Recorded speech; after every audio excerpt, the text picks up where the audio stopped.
I just finished doing an interview on KGNU about manufacturing consent, and the film is showing here tonight in a benefit for the station. So I guess you're finished with the sports pages and ready to get into a day's work. Well, only some of the sports pages, still the weeklies. I always find, I think I've mentioned this to you, it's becoming increasingly difficult to do interviews with you. And that's because I don't know where we left off in conversations that we have sort of off interview and what we've talked about on interview. So sometimes there's this blurring. But I'm curious, where do you do all these interviews in your office upstairs in your home? The interviews that I do mostly? Yeah. They're mostly here. Sometimes people come to my office at work if they have the more professional types, television cameras and stuff. Right. Well, I don't suppose you can see the Boston skyline from your home in Lexington, but if you could, do you know the two tallest buildings in Boston? Yeah. Mm-hmm. What are they? John Hancock and Prudential. And what does that tell you? They happen to be two types of what? Yeah, they're going to be running our health program if what's his name, Clinton has his way. Well, there is, speaking about the healthcare system, there is a general consensus that the U.S. healthcare system needs to be reformed. How and why did that evolve? It evolved very simply. We have partially, health is never fully privatized. It's not a commodity. But on the spectrum, we have a relatively privatized health system. As a result, it's hopelessly inefficient and extremely bureaucratic and huge administrative expenses and geared towards high-tech intervention rather than public health prevention and so on. And it's just gotten too costly for American business. In fact, a little bit to my surprise, Business Week, the main business journal, has come out recently with several articles advocating a Canadian-style national insurance, government insurance program, what we call a single-payer plan. Well, what is that Canadian-style single-payer plan? The Canadian style is one of the various kinds that exist around the industrial world. It's one in which it's basically a government insurance program. So healthcare is still individual, but the government is the insurer. Now, the Clinton plan is so-called managed competition, and the big insurance companies are backing it in one form or another. What is managed competition, and why are the big insurance companies supporting it?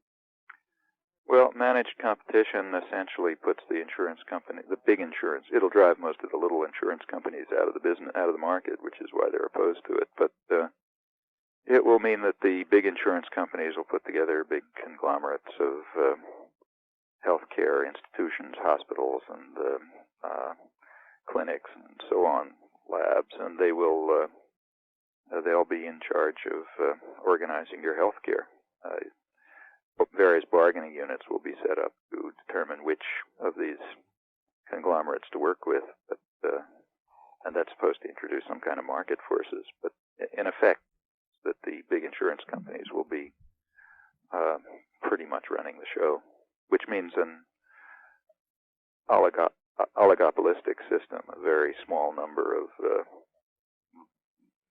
big conglomerates in limited competition with one another, and doubtlessly micromanaging healthcare because their business operations, they're in business for profit, not for your comfort. According to a Harris poll, Americans prefer by a huge majority the Canadian system, the single-payer health care. And that's kind of remarkable those results are kind of remarkable given the minimum amount of media attention. Polls, of course, depend on exactly how the question's asked, but there have been some surveys of polls by over the years. The best work on this that I know is by Vicente Navarro. Have you ever interviewed him on this? You should if you haven't. He's extremely good. Yeah, he's at Johns Hopkins. Yeah. He's done a lot of work on this, and he's, among other things, surveyed many poll results. And he's pointed out that, even putting aside the variations depending on phrasing, there has been quite a consistent support for something like a Canadian-style system ever since polls began on this business, which is now over 40 years. And in fact, Truman tried to put through such a program in the 1940s that would have brought the United States into line with the rest of the industrial world. And it was beaten back by a huge corporate offensive, which, with tantrums about how we were going to turn into, Bolshevik society and so on. This has, in fact, every time the issues come up, there has been a major corporate offensive. Occasionally it failed. So Ronald Reagan was, one of his great achievements back in the late 60s was to give somber speeches, reading the messages written for him by the insurance companies over radio and television about how if Medicare was passed, we would all be telling our children and grandchildren decades hence what freedom used to be like. Right. David Himmelstein and Steffie Woolhandler also cite another poll result, and that is when Canadians are asked if they would want a U.S.-style system, that only 5% say yes. Yeah. Well, by now, as I say, even the business community doesn't want it. It's just too inefficient, too bureaucratic, and too costly for them. The auto companies estimated a couple of years ago that it was costing them about $500, I think, extra per car just because of the inefficiency of the U.S. health system, as compared with, say, their Canadian operation. Some number roughly like that. When business starts to get hurt, then the thing moves into the public agenda. The public has been in favor of a big change for a long time. And the public is sufficiently out of the political system, so it doesn't matter much. Actually, there was a nice phrase about this sort of thing in a recent issue of the London Economist, sort of British business journal, which was it was about Poland, and they were very upset about the fact that Poland has kind of degenerated into this system where they have democratic elections, which is sort of a nuisance. And in the last election, since the population in all of the East European countries is being smashed by the economic changes that are being rammed down their throats, called reforms, that's supposed to make them sound good. We're supposed to like reforms. So they're opposed to the reforms. They voted in an anti-reform government. But the economists pointed out that this really isn't too troublesome because policy is insulated from politics, and that's a good thing. And that's the way it is here too. Policy is insulated from politics. So politics, people can have their opinions. They can even vote if they like, but policy goes on its merry way. Yeah, you've under other determined by other forces. You've commented on another Orwellism called politically unrealistic. Yeah, it's called politically. What the public wants is called politically unrealistic, meaning, when you translate that into English, what it means is that the major centers of power and privilege are opposed to it, and a change in the system is now politically realistic because major systems of power, including the U.S. corporate community, want a change since it's just harming them. And in fact, as I mentioned, it's striking that Business Week, representing large sectors of the corporate community, even wants to go over to a Canadian-style system because even the residual inefficiencies and expenses of the Clinton-style system will also, they assume, be harmful to them. You mentioned Vicente Navarro. He says that a universal and comprehensive health program is directly related to the strength of the working class and its political and economic instruments. And then he notes That's certainly true of the Canadian and European experience. So say take Canada. Canada had a system rather like ours up until, I think, the mid-1960s or so. And it was changed first in one province, in Saskatchewan, where there was a fairly strong labor-based government, actually an NDP government with a strong labor base. And it was able to put through a provincial insurance program driving the insurance companies out of the business, and it turned out to be very successful, very effective. It was giving good medical care and reducing costs, and it was, of course, a much more progressive in payment. That's a crucial fact. And it was simply adopted soon. It was mimicked by other provinces, also under labor pressure, often through the NDP as an instrument. There is this kind of umbrella political party with a mildly reformist character and labor backing. And pretty soon it just became, it was adopted across Canada nationally.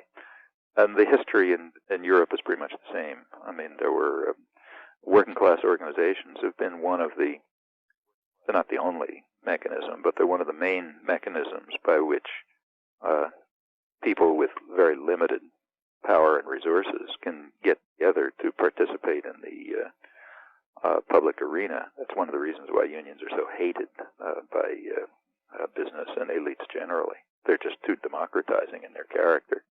And Navarro's surely right. The history has been that the strength and organization of labor and its ability to enter into the public arena is certainly related, maybe even decisively related to institution of social programs of this kind. Well, there may be a parallel movement going on in the United States today. You may know that in California, there's a petition, a ballot initiative to have single-payer health care. Mm-hmm. Yeah, there are several states that are toying with it. Actually, the situation in the United States is a little different from what Navarro described. This is still very much a business-run society. And here, business is still playing an inordinate role in determining the kind of system that will evolve. And unless there's significant changes inside the United States, that is, unless public pressures and organizations mount well beyond what we now see, including labor, the outcome of this will once again be determined by business interests. That leads to a whole, I'm not quite clear about how to formulate this question, but it has to do with the nature of U.S. society as exemplified in such comments as do your own thing, go it alone, don't tread on me, the pioneer spirit, all that deeply individualistic stuff. What does that tell you about American society and culture? Well, it tells you that the propaganda system is working full time because there is no such ideology in the United States. A business, for example, doesn't believe it. It has always insisted upon a powerful interventionist state to support its interests, still does, and always has, back to the origins of American society. And there's nothing individualistic about corporations. Those are big conglomerate institutions, essentially totalitarian in character, but hardly individualistic. Within them, you're a cog in a big machine, and a huge machine. There are few institutions in human society that have such strict hierarchy and top-down control as a business organization. Nothing there about don't tread on me. You're being tread on all the time. The point of the ideology is to try to get other people outside of the sectors of coordinated power to fail to associate and enter into decision-making in the political arena themselves. The point is to atomize everyone else while leaving powerful sectors integrated and highly organized, and of course dominating resources. That aside, there is another factor. There is a streak of independence and individuality in American culture, which I think is a rather good thing. And it does, and this "don't tread on me" feeling is in many respects a healthy one. It's healthy up to the point where it atomizes and keeps you from working together with other people. So it's got its healthy side and it's got its negative side, and it's the negative side that's emphasized naturally in the propaganda and indoctrination. Have you thought about why the United States is such a violent society? I think it's, the United States does have many different features than other societies. part of it is that it just is relatively weak in terms of social and community bonds. So if you take, say, travel around Europe, for example, and you find that, for one thing, mobility is simply far lower. People are much more likely to be where they grew up, to be living and working pretty near where they were. For one, the countries themselves are small and cross by U.S. standards, and moving across borders is much less likely than moving from one place to another in the United States. But even within a country, people tend to I've never seen statistics on this, but you sort of see it traveling around, that people tend much more than here to be part of ongoing, continuing communities. Here, societies have been very much broken up. Furthermore, communities have simply been dissolved. I mean, the forms of organization that do bring people together to work together, like, say, unions, are quite weak in the United States. About the main ones that survive are churches. And I think that that has a highly disruptive effect, along with the ideology that you mentioned earlier. The ideal is get what you can for yourself. That's the ideal that drummed into people's heads. Bayard Rustin, the civil rights activist, made a point about this back in the early 60s when he was either asked about or talking about why black kids were stealing cars. And he said, look, that's what they're told to do every day on television. You know, they are told all the time that what you're supposed to do is maximize your own consumption. You're supposed to do it any way you can. So they're doing it. Those are the options available to them. They don't have the options that are available to relatively privileged white kids, namely, go work in a corporate law firm and rip people off that way. So they're ripping people off the ways that are open to them. But they're basically following the ideology that's presented, and not only presented, but drummed into your head day and night. You're supposed to maximize your own consumption and not care about anyone else. And you have the attending media focus on symptoms rather than causes. Do you know what smash and grab is? No. Yeah, this is something I discovered last night. I was watching news from TV news from Chicago. And when your car is in traffic or at a stoplight, people come along and smash in the window and grab your purse or steal your wallet. This is called smash and grab. It's called a new wrinkle in crime. Mm-hmm. Again, the focus on symptoms rather than causes. Yeah, I mean, this actually right around Boston, the same thing is going on. There's a kind of a new form of what's called Good Samaritan robbery. You fake a flat tire or something on a highway, and when somebody comes by, jump them, steal their car, beat them up. If they're lucky, if they're unlucky, you kill them, take the car off.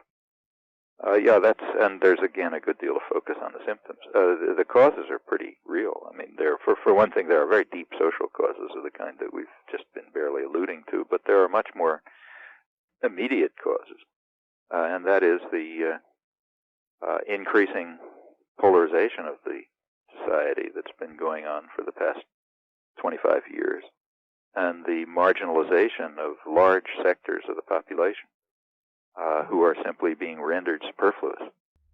They're superfluous for wealth production, meaning profit production, and hence have no human values, since the basic ideology is that a person's human rights depend on their what they can get for themselves in the market system. And larger and larger sectors of the population are simply excluded and have no form of organization or no viable, constructive way of reacting, and therefore pursue the available options, which are often violence, and indeed those are the ones that are encouraged to a large extent in the popular culture. Yeah, but it's not just the underclass. I believe a government report came out in the last couple of weeks in which it stated that there's been a 50% increase in working poor, that is, people who have jobs and are now below the poverty level. Because that's part of the third worldization. of the society. It's not simply unemployment, but it's also wage reduction. I mean, wages have been either stagnating or declining, actually declining, since around late 60s. In the Reagan years, they declined, real wages. Since 1987, real wages have in fact been declining for college-educated people, which was a striking shift. There's supposed to be a recovery going on. There is a kind of a recovery going on. That's true. It's at about half the rate of normal post-war recoveries. Job creation during this recovery is less than a third of the rate of preceding post-war recoveries from recession. There's half a dozen of them.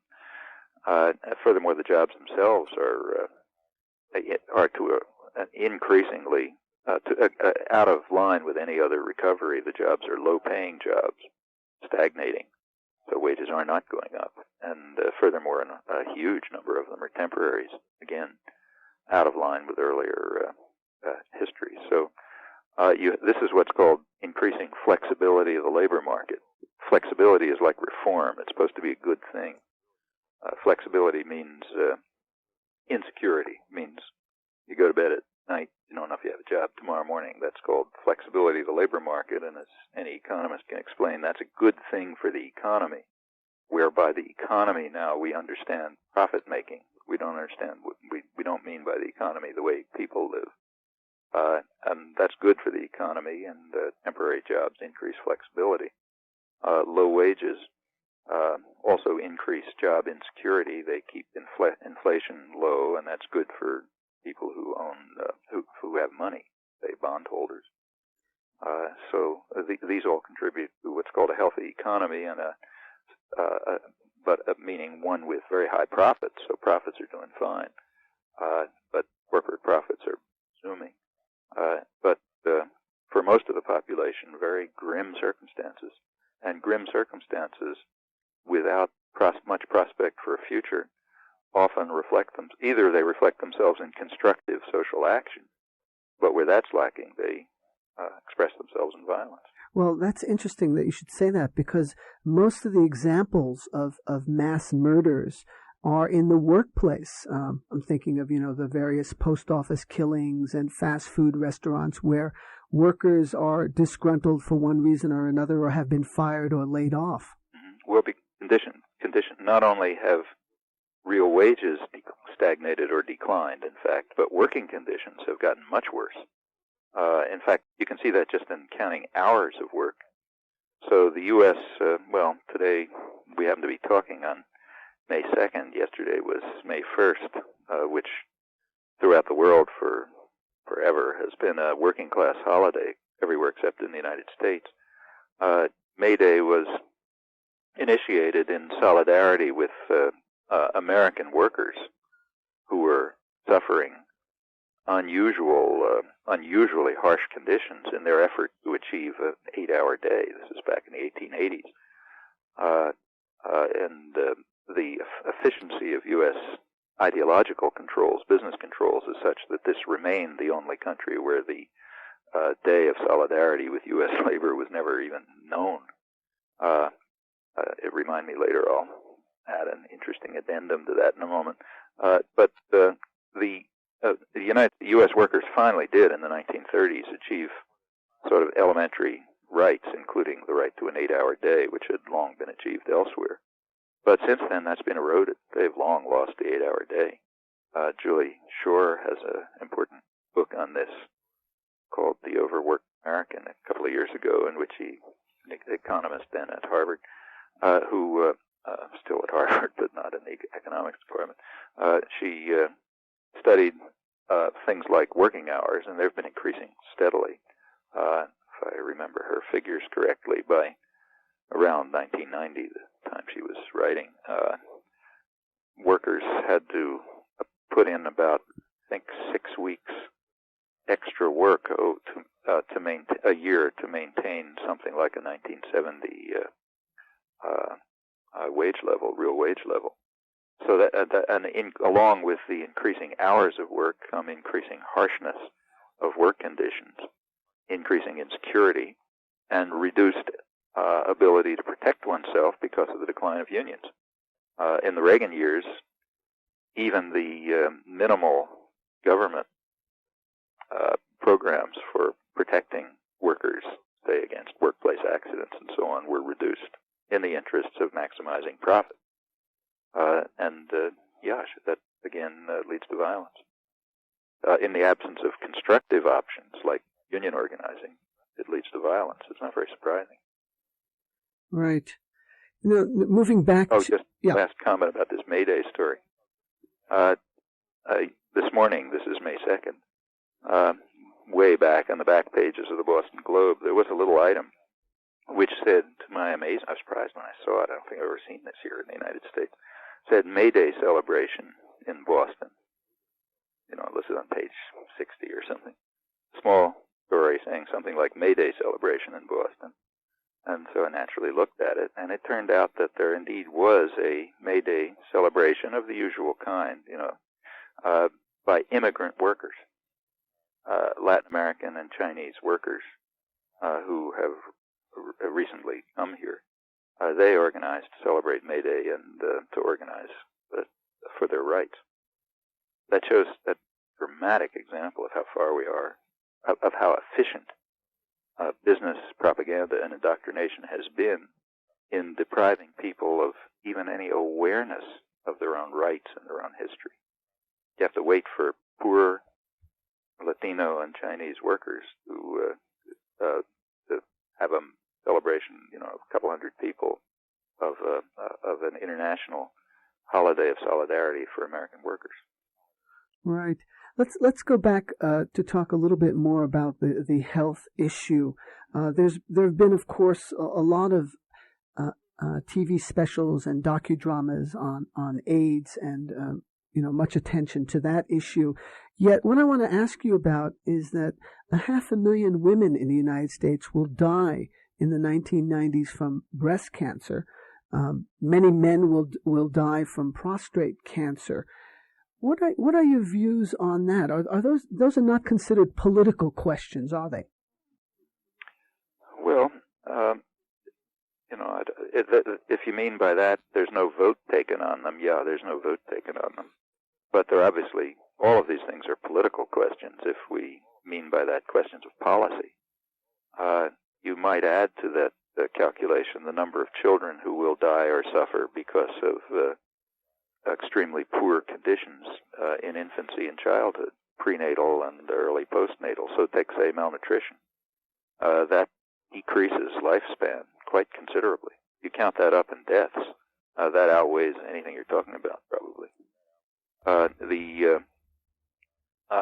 don't think many people in the public health field will question the conclusion that the major contributions to improving health, meaning reducing mortality figures and improving the quality of life and so on, come from simple public health measures, like ensuring people adequate nutrition and safe and healthy conditions of life, water, sewage, and so on and so forth. Not much of you'd think in a country like this, a rich country, these wouldn't be big issues, but they are for a lot of the population. So take, say, New York City. Lancet, the British medical journal, which is the main, actually the most prestigious medical journal in the world, recently pointed out that 40% of children in New York City live below the poverty line, meaning suffering conditions of malnutrition and other poor conditions of life, which mean very severe health problems all through their lives, and in fact, very high mortality rates. One of the American medical journals pointed out a couple of years ago that black males in Harlem have about the same mortality rate as people in Bangladesh.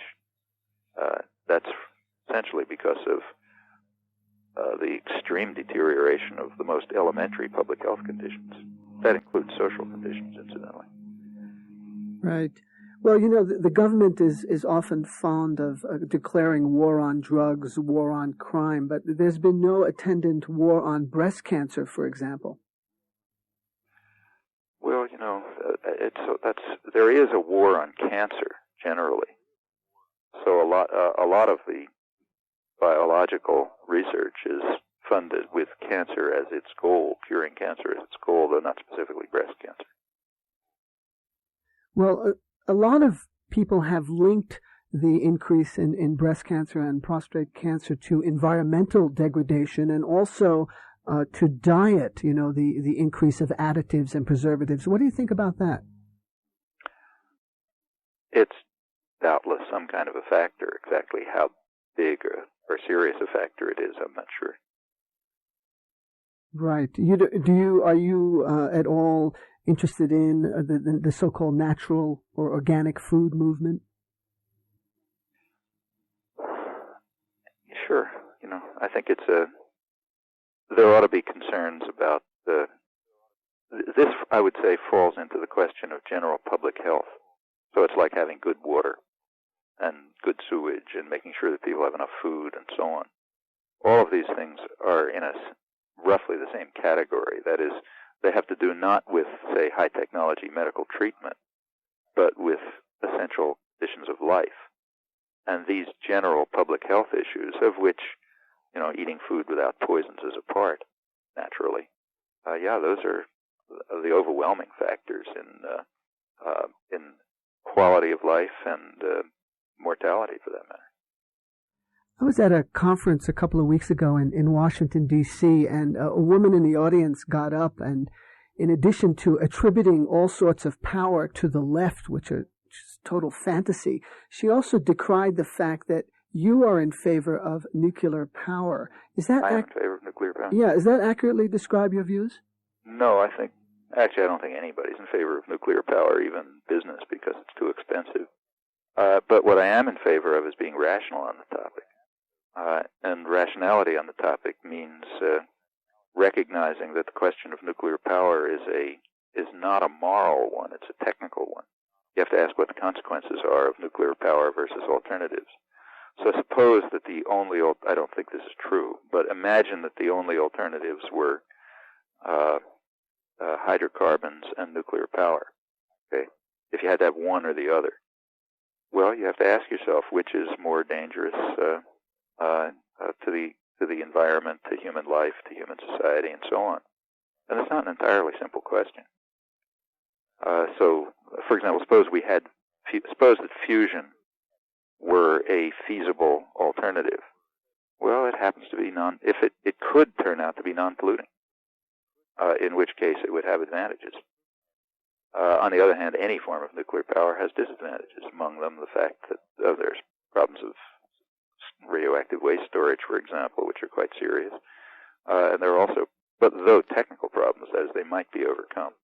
And there's problems of the dangers of how this contributes to nuclear weapons proliferation and so on. So those are negative factors. On the other hand, there are also potentially positive factors, like lack of pollution.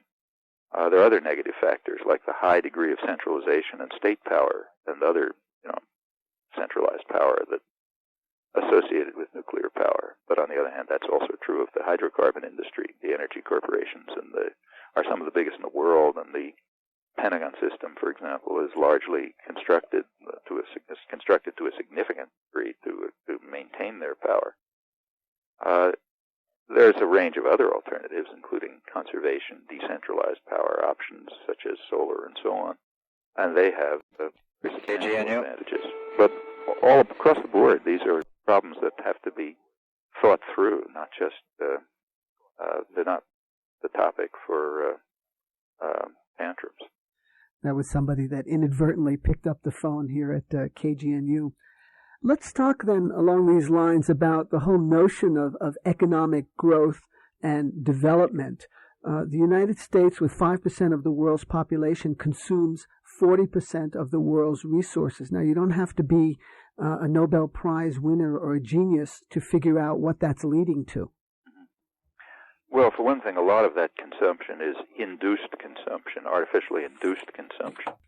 So it's not consumption that has to do with people's real wants. A huge amount of of business propaganda, meaning the output of the public relations industry, advertising and so on, is simply an effort to create wants. And this has been well understood for a long time. In fact, it goes back to the early days of the Industrial Revolution. So there's plenty of consumption, and much of that consumption is really artificially induced. People would be probably better off and happier if they didn't have it. That aside, a lot of also the consumption is naturally highly skewed. Consumption tends to be more by those who have more money for obvious reasons.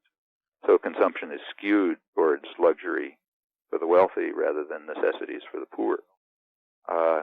And that's true not just within the United States, but on a global scale. So the consumption that leads to the figures that you described. The richer countries are the higher consumers by a large measure, but internally to the richer countries, the wealthy are higher consumers by a large measure. And much of that consumption is artificially induced. It has little to do with basic human interests and needs and concerns. And it's also, in the long term, very dangerous. It's healthy for the economy if you measure economic health by profits. If you measure economic health by what it means to people, it's very unhealthy, particularly in the long term. There have been some proposals put forth about something called sustainable development. And there's a social experiment in the Basque region of Spain, in Mondragon, I think is the name of the place. Can you describe that? Have you been there? I haven't been there, but I know what you mean. Mondragon is a basically workers-owned cooperative of a very substantial scale and economically quite successful, with many different industries in it, including manufacturing industries of a fairly sophisticated nature. However, remember, it's inserted into a capitalist economy. So it's no more committed to sustainable growth than any other part of the capitalist economy is. And internally, it's not worker controlled; it's manager controlled. So it has a kind of a mixture of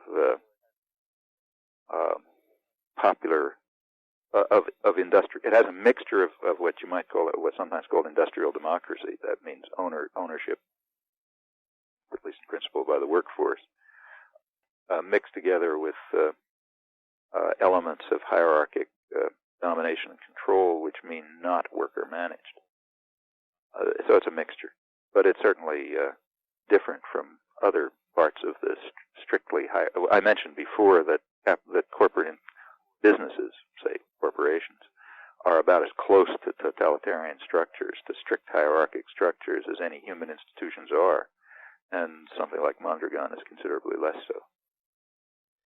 Let's move on now to foreign policy. And incidentally, before we entirely leave this healthcare business, there's another point that ought to be mentioned. The usual concern is the one that we discussed, namely the fact that all the programs, whether it's from Clinton over to the right, essentially vest power in the hands of huge insurance companies, which means that they will try to micromanage healthcare, to reduce it to the lowest possible level, because naturally they're profit-making. They will also tend to away from things like prevention and public health measures and so on, which are not their concern, towards the technical side. And it also means that the public has to pay for the enormous inefficiencies involved, such as huge profit, big corporate salaries and other corporate amenities, big bureaucracy to control in precise detail what doctors and nurses do and don't do, and so on and so forth. So there are a lot of inefficiencies and inequalities and in my view, just immoral elements to it. But that's only one fact. There's another factor that's rarely discussed, and that is that the Clinton program and all others like them are radically regressive. So just ask who pays and how much they pay. In a Canadian-style system, essentially government insurance system, the costs are distributed as the tax costs are distributed. So to the extent that the tax system is progressive, meaning rich people pay more and in fact pay a higher percentage, which is assumed correctly to be the only ethical standard in the in all the industrial societies. To the extent that the tax system is progressive, the costs of healthcare are distributed with heavier costs to the more wealthy. The U.S. system, all the systems being proposed here, are radically regressive. They essentially are flat, meaning that a janitor and the corporation and the CEO pay the same amount, which is just that's as if they both pay the same taxes, which is unheard of in any civilized society. And that's rarely discussed. In fact, if you look at it, they're even worse. It's going to turn out that the janitor will probably pay more. The reason is that the janitor will be living in a poor neighborhood somewhere, and the executive will be living in a rich suburb somewhere, or a downtown high-rise or something like that. They will belong to different health groupings, and the insurance, one of them, it'll turn out that the one that the janitor belongs to includes many more poor and high-risk people, and the insurance companies will demand higher rates from than those of the executive will be. It'll turn out will be from lower-risk, wealthier people. So it'll turn out that the poor person will probably pay more in the long term. Now, these are just incredible features of any form of social planning, and they're all built into all of these plans and very rarely discussed. Well, speaking of taxes, there's a new book out by a couple of Philadelphia Inquirer reporters. I don't know if you've seen that. I think it's called America, Who Pays the Taxes. Have you seen that? Yeah. Apparently, they're producing evidence in that book which shows that the amount of taxes paid by corporations has dramatically declined in the last... Well, that's for sure. You don't have to look at their evidence. Yeah, that's been very striking through the last 15 years. Actually, the whole tax system is an extremely complex one, and people have really looked into it for years. Joseph Heckman Echman was one of the leading specialists. This goes way back. Have pointed out that despite the apparently progressive character of the taxes that you see in income tax, so the higher your income, the higher your rate, despite the progressivity that was built into some of the tax system, there are other regressive factors which enter in all sorts of ways that end up making it very near flat, a fixed percentage. Let's move on then. Except for the very extremes. Yeah, go ahead. Yeah, let's talk about Richard Nixon briefly. His death generated much fanfare, and in his the eulogy that Henry Kissinger gave, Kissinger said, quote, "The world is a better place, a safer place because of Richard Nixon." And I'm sure he was thinking of Laos, Cambodia, and Vietnam. But let's focus on one place which was not mentioned at all in the media hoopla, and that is Chile, and see how it is a better and safer place. In early September 1970, Salvador Allende was elected president in a democratic election. What were Allende's politics? Allende was basically a social democrat of very much the European character. Would have fitted very well into the democratic socialist spectrum in Europe. He was calling for minor redistribution. It was a very inegalitarian society. He was calling for redistribution, for help to the poor. He instituted he was a doctor, and one of the things he did was institute a big free milk program for, I think, 500,000 or more very poor children to overcome these problems of child malnutrition and deficiency that are the major health issues, as we've been discussing. He called for nationalization of major industries, the major extractive industries, for social regulation, for a policy of international independence, meaning not simply subordination to the United States, but more of an independent path. Programs of that kind, which are not unfamiliar throughout general social democracy. Probably called himself a Marxist. Was he sort of in the Jacobo Arbenz liberal reformist mode? He was Yeah, it's roughly speaking. I mean, Yeah. two people and they're different and they vary at different times, but essentially in the European social market tradition. Right. Now, was that a free and democratic election? By world standards, unusually. Well, not entirely, because there were major efforts to disrupt it, namely by the U.S. And that goes way back. So, for example, in the preceding election, 1964, first, in the preparation for that election, which was under Kennedy, and the actual election, which happened to be under Johnson, the U.S. intervened massively to try to prevent Allende from winning. In fact, when the Church Committee investigated this years later, it turned out that the CIA and other measures, U.S. intervention to try to prevent that election from being democratic, the expenses were for the ultimately winning candidate, the U.S. candidate. His expenses were higher than both U.S. parties, Johnson and Goldwater, in the U.S. elections the same year. That is, per capita expenses. That's a measure of the extent of the U.S. intervention to disrupt the election of 1964. And similar measures were undertaken in 1970 to try to prevent a free and democratic election. And they were very substantial. There was huge amounts of black propaganda about how if Allende won, the mothers would be sending their children off to Russia to become slaves and so on and so forth. And there was just straight direct threats. I mean, the U.S. threatened to destroy the economy, which it would do, and in fact did do. Well, so the election was not free and democratic in that sense. There was extensive outside intervention to try to disrupt. Yeah, nevertheless, Allende did win. Nevertheless, he won. And a few days after his electoral victory, Nixon called in CIA Director Richard Helms, Kissinger, and others for a meeting on Chile. Can you describe what happened? Yeah, that's the meeting of what was called the 40 Committee, 40 Committee that Kissinger chaired. And it was, as Helms reported it in his notes, the order was to make the economy scream. There were two tracks. There was a soft track and a hard track.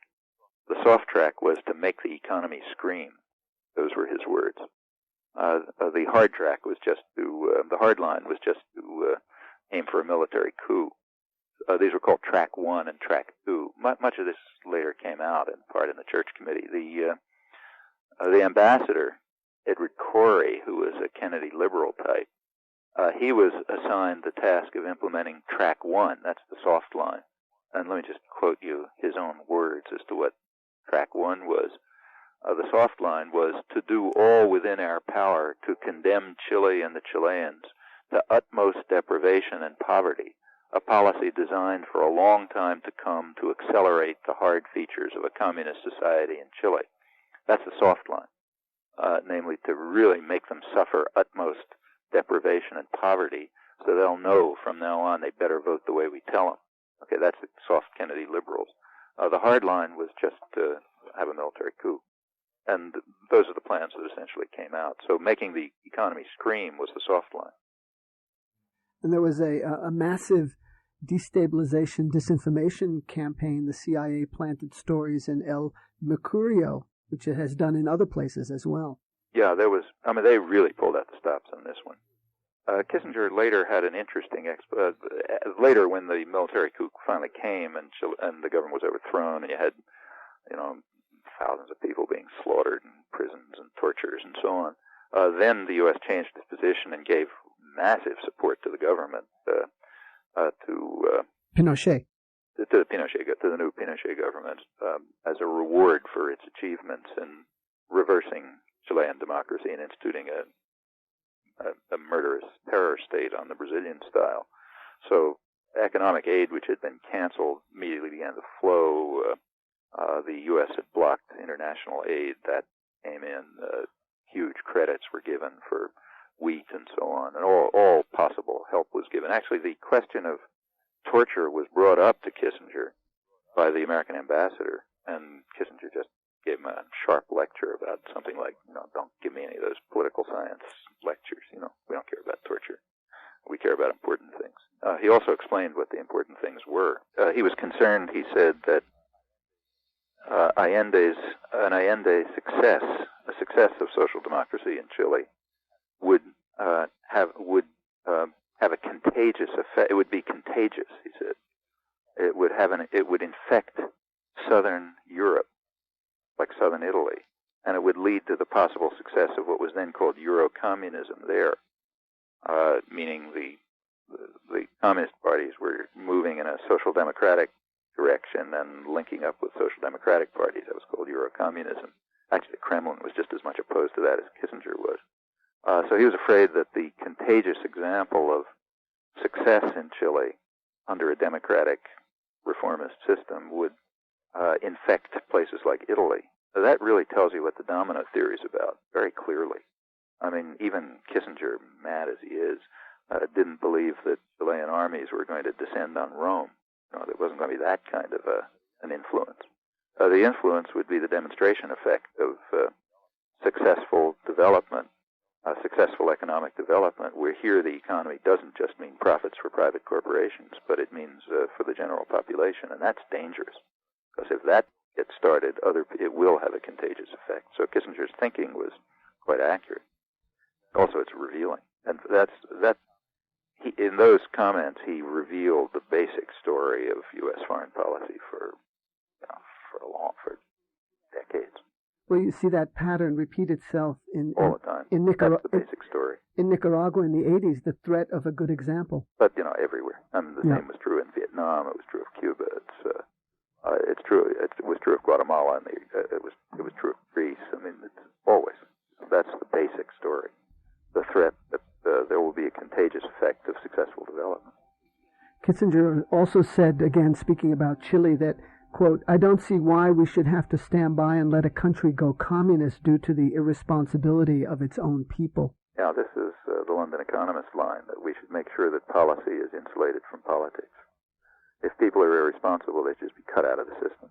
Actually, Thomas Jefferson had some nice words about this. He distinguished toward the end of his life between aristocrats and democrats, urging the population to struggle to maintain the victories of democracy. And he described the aristocrats as the people who fear and distrust people and want to take all power, draw power from them and vest it in the hands of the higher classes. Now, that's the aristocrats. And he warned that if they win, the American Revolution will have been lost.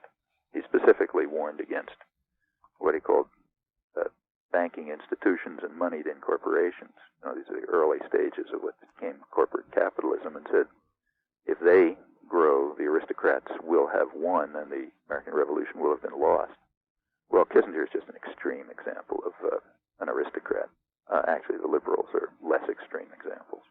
But Jefferson's worst fears were realized well beyond what he expected. Well, I'm also reminded of Seymour Hersh's description of Kissinger sitting in the Oval Office while Nixon was ranting and raving, about Jews. Exactly, very anti-Semitic remarks, and he was just sitting there saying nothing.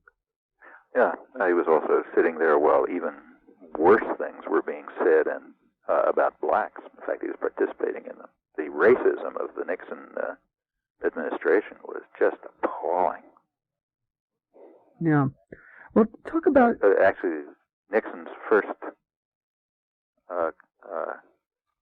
State of the Union address, which apparently he gave Kissinger instructions as to how to write it.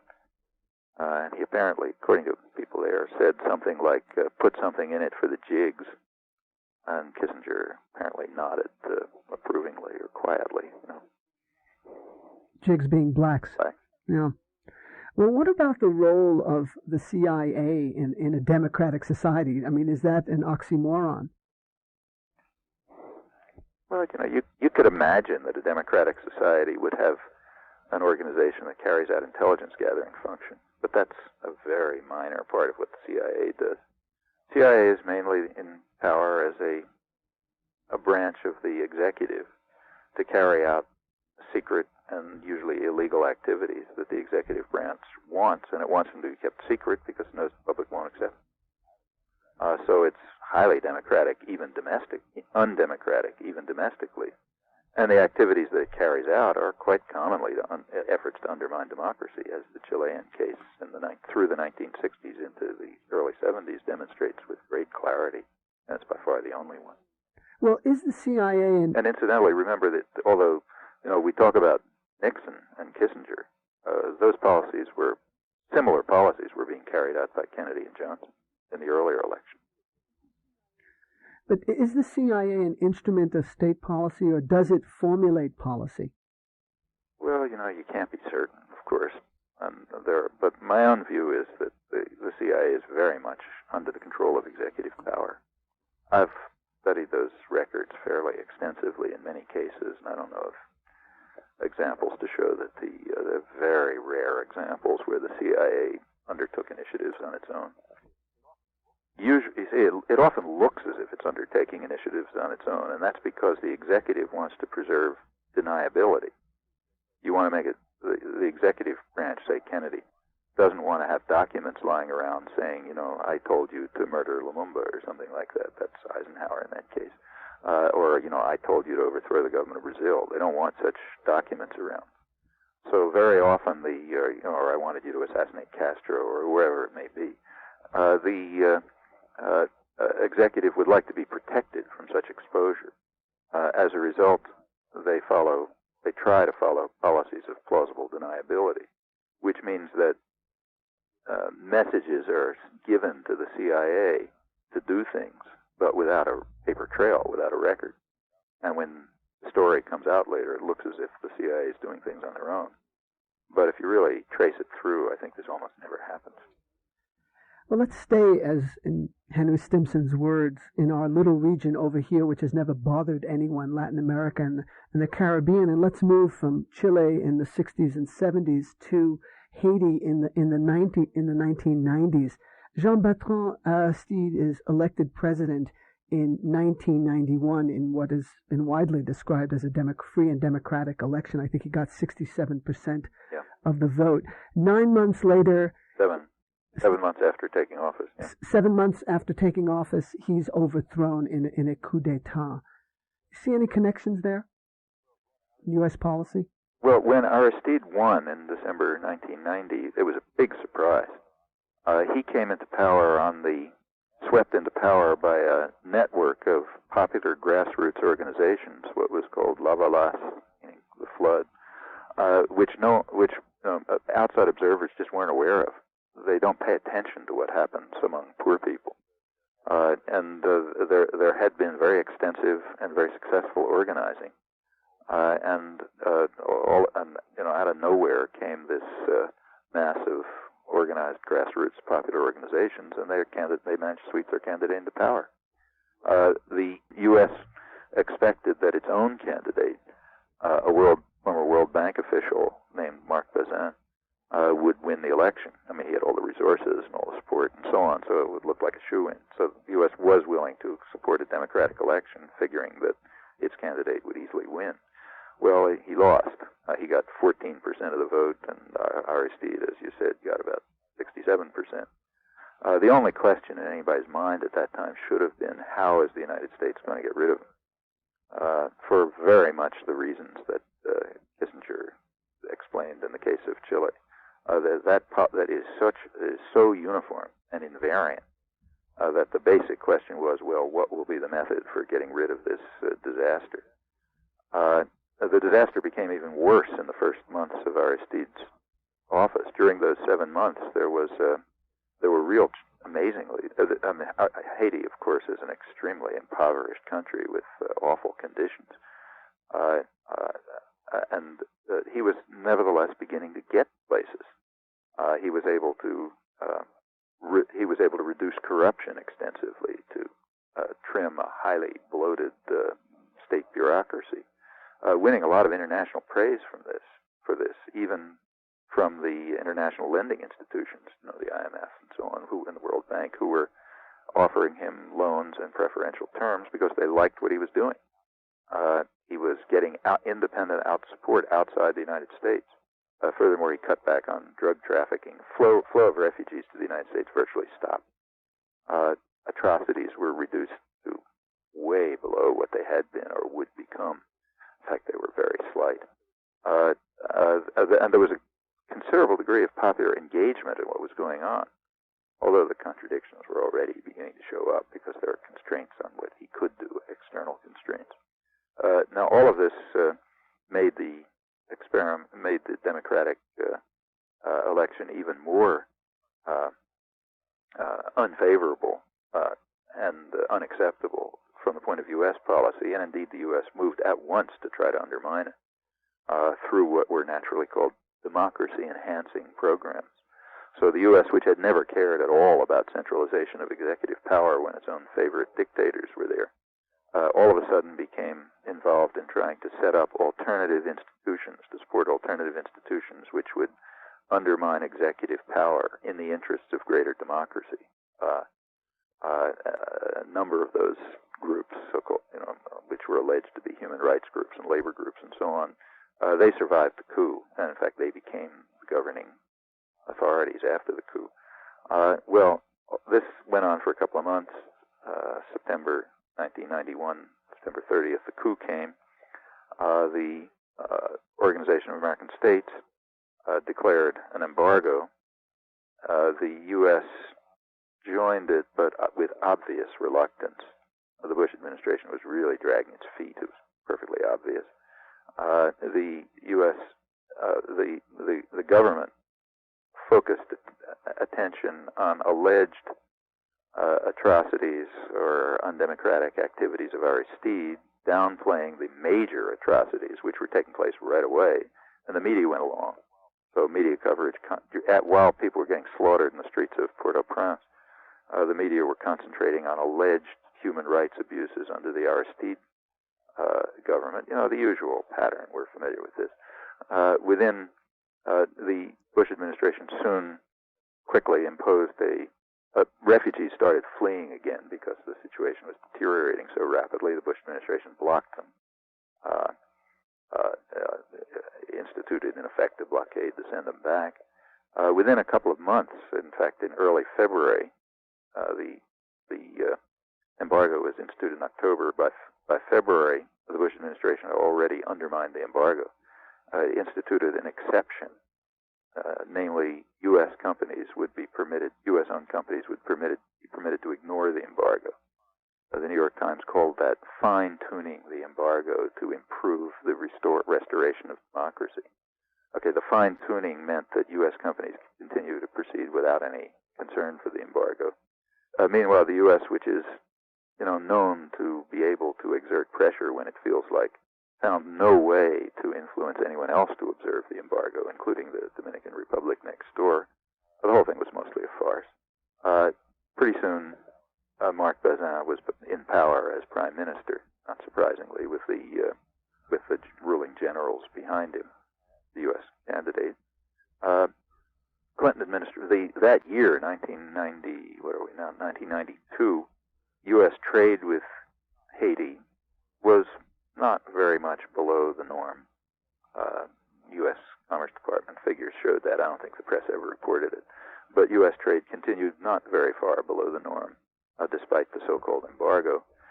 When, during the campaign, the 1992 campaign, Clinton was bitterly attacked the Bush administration for its inhuman policy of returning refugees to this torture chamber, which is incidentally not only inhuman, but also in flat violation of the Universal Declaration of Human Rights, which we claim to uphold.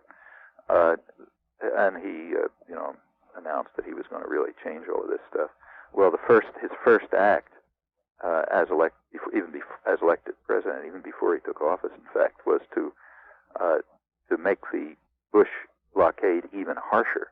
He imposed even harsher measures to force fleeing refugees back into this hellhole. Ever since then, it's simply been a matter of seeing what kind of finessing will be carried out to ensure that the popularly elected government doesn't come back into office. It now has about another year and a half to run, so they've sort of more or less won that game. The idea is to meanwhile the terror increases, the atrocities increase, the popular organizations are getting decimated, people are suffering. The U.S. trade, meanwhile, continues. In fact, went up by about 50% under Clinton, U.S. trade with Haiti under the so-called embargo. Trade with Haiti went up by almost 50%. In fact, Haiti's even, which is a starving island, is exporting food to the United States, fruit and nuts, under the Clinton administration. This went up by about a factor of 35, by 35 times under Clinton as compared with Bush. Baseballs are coming along nicely. This means U.S.-owned factories where women are working. If they meet their quota, I think they get 10 cents an hour. Since they don't usually meet the quota, which is impossible, it goes down to something like 5 cents an hour. They don't last in it very long. The softballs, in the United States, for example, are advertised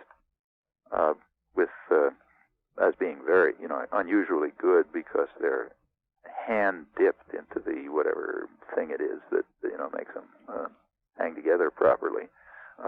Yeah, that's true. They're hand dipped by Haitian women into toxic substances with obvious effect. The work conditions are indescribable. And all of this continues. In fact, has increased under Clinton. Meanwhile, the conditions for restoring refugees, forcibly returning refugees, have gotten much harsher. The terror and the torture have increased. The U.S. tried for a long time to get Aristide to what was called broaden his government in the interest of democracy. Broaden the government is a phrase which means throw out the 2/3 of the population that voted for you, who are the wrong kind of people, and bring in what are called moderate elements of the business community. Moderate elements of the business community are those who don't think you just ought to slaughter everybody and cut them to pieces, cut their faces off and leave them in ditches. Those are the extremists. The moderates think you ought to have them working in your assembly plants for 14 cents an hour under conditions of the kind I described. Those are the moderates. So bring them in and give them power, and then we'll have a real democracy. But unfortunately, Aristide being kind of backward and disruptive and the whole series of bad words, just has not been willing to go along with that, and therefore the U.S. has failed in its efforts to broaden the government and restore the democratic system, sort of the picture. And this policy has gotten so outrageous that Clinton has lost almost all major domestic support on it. I mean, even the mainstream press is denouncing him at this point. It's so cynical and outrageous. So there'll have to be some cosmetic changes made, but unless there's an awful lot of popular pressure, these policies will, in effect, continue in one way or another, and pretty soon we'll have the moderates in power, and then they'll even be able to run a democratic election. If people are sufficiently intimidated, the popular organizations are sufficiently destroyed, people get it beaten into their heads that either you accept the rule of those with the guns and the gold-plated Cadillacs, or else you suffer in unrelieved misery. Once people understand that, you can have a democratic election, and it'll all come out the right way, and everybody will cheer. Well, in this period of Aristide's exile, he has been asked to make concessions to the junta, to Cédras and Francois and the right-wing business community in Haiti. And this is kind of curious. I mean, it's nothing less than outrageous. But for the victim, the aggrieved party, to make concessions to his victimizer. Well, it's perfectly understandable. The U.S. was strongly opposed to the Aristide government. It had entirely the wrong base of support and power. And what he is supposed to do is to cede power to those who count. Now, the U.S. has no particular interest in Cédras and Francois, but it does have a lot of interest in the sectors of the business world, that are linked to American corporations. I mean, the people who are the local owners or managers of those textile and baseball-producing plants, for example, or those who are linked up with U.S. agribusiness. Sure. I mean, those are the people who are supposed to be in power everywhere. And when they're not in power, it's not democratic, and we therefore have to make concessions to bring them into power. Now, let's say Aristide is, quote, restored, but given the destruction of popular organizations and the devastation of civil society, what are his and the country's prospects? Well, some of the closest observation of this has been done by Human Rights Watch, America's Watch branch of it. And back over a year ago, they came out with a report, good report, in which they describing what was going on, and they gave their own answer to that question, which I thought was plausible. They said that things are reaching the point, they said, this is over a year ago, that even if Aristide were restored, the lively, vibrant civil society based on grassroots organizations that had brought him to power would have been so decimated that it's unlikely that he would have the popular support to do anything anyway. Now, I don't know if that's true or not. Nobody really knows any more than anyone knew how powerful those groups were in the first place. Human beings have reserves of courage that are often hard to imagine. But I think that's the plan.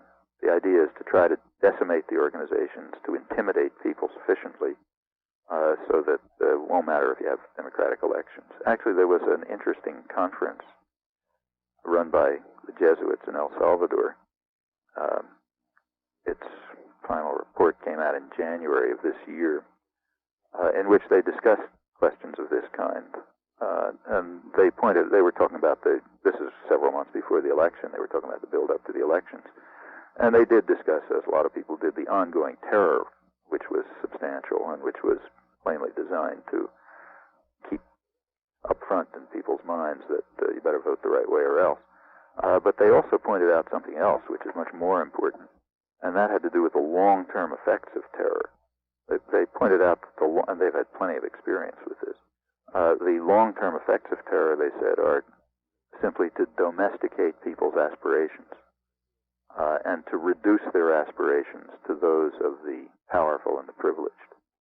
In other words, to build into people's minds the idea that there is no alternative, drive out any hope, domesticate aspirations, subordinate yourself to the powerful, and once that achievement has been reached, perhaps by massive and horrifying terror, as in El Salvador, after that you can run democratic elections without too much fear.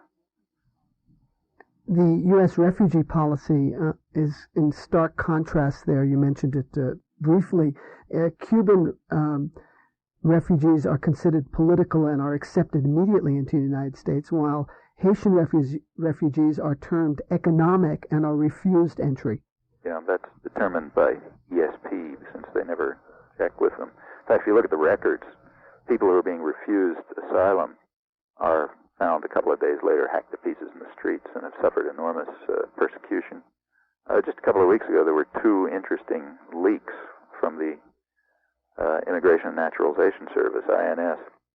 One as a Haitian desk officer who was discovered by Dennis Bernstein out at KPFA. I interviewed him, and he had been working in the Port-au-Prince embassy, and he just described in detail how they were not even making the most perfunctory efforts to check the credentials of people who were applying for political asylum because they don't want them. At the same time, about the same time, there was a leak of a document from Cuba from the U.S. interest.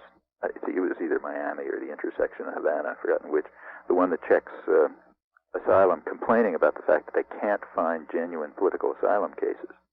The people who are claiming political asylum can't really claim serious persecutions by international or even U.S. standards. I mean, at most they claim various kinds of harassment and so on that wouldn't qualify them, and they're worried about this. So here's the two cases, side by side. I should mention that the U.S. courts, or the Justice Department, U.S. Justice Department, has just made a slight change in U.S. law, which makes the violation of international law and the Universal Declaration of Human Rights even more grotesque. Namely, it has just determined that Haitian refugees who reach U.S. territorial waters by some miracle can also be shipped back. That's never been allowed before, and I doubt that I'm not sure that any other country allows that. Noam, do you have a few more minutes? David, I'm afraid I've got another appointment probably trying to get on right now. Okay, so we should wind it up. Yeah. Okay. Well, thanks a lot, Noam. Okay. We'll talk to you soon. Right. Thanks a lot. And that interview with Noam Chomsky was recorded on Monday morning, May 2nd, 1994 at 8 a.m. I'm David Barsamian. Thanks very much for listening.